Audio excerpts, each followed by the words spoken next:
Hi there, it's Ernest from Trip Astute.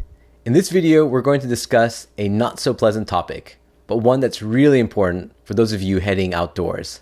It's how to deal with ticks.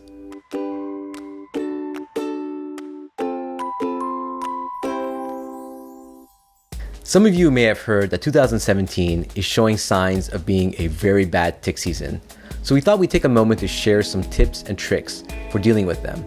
I know a lot of you are outdoor enthusiasts, so you'll be spending a lot of time on and off the trails. So hopefully you'll find this video useful. Ticks are small arachnid parasites that feed off of blood.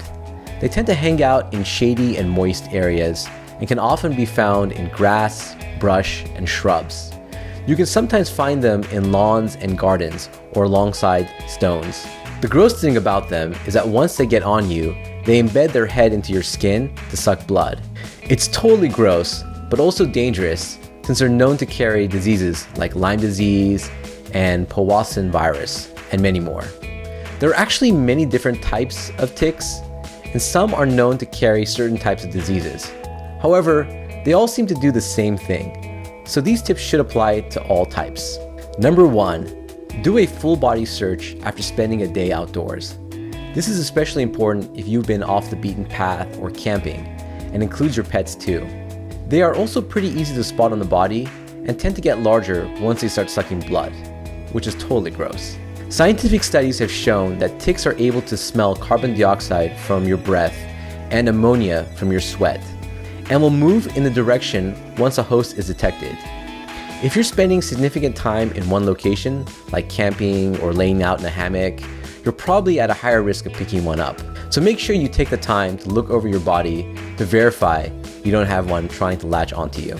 Showering after a hike is always recommended, though if you don't have anyone to check those hard to see places on your back and don't have access to a mirror, you can always use a lint roller to make sure there isn't something crawling around. Number 2, carry a tick removal tool. I highly recommend buying a tool if you spend significant time outside. For example, the tick key is a small aluminum plate that easily and safely removes a tick from your skin without even having to touch the parasite. It's so easy to use and extremely inexpensive. You can get one for about $7 or a pack of 3 for $16. I'll include an Amazon link below for the product. There are other effective tools as well, many with a similar design and concept, such as the tick twister and ticked off. There are also specially designed tweezers for handling ticks in case you want to be more hands-on with your tick removal. The official method for removing a tick involves grabbing it with tweezers as close to the skin as possible and pulling it off. There are other non-official ways that you'll hear people use as well, like rubbing alcohol or peppermint oil to suffocate or poison the tick, or using matches or cigarettes to burn them off. These methods are typically not safe since a tick can often vomit into the bite site, increasing your risk of catching a disease. Not to mention, it's totally gross.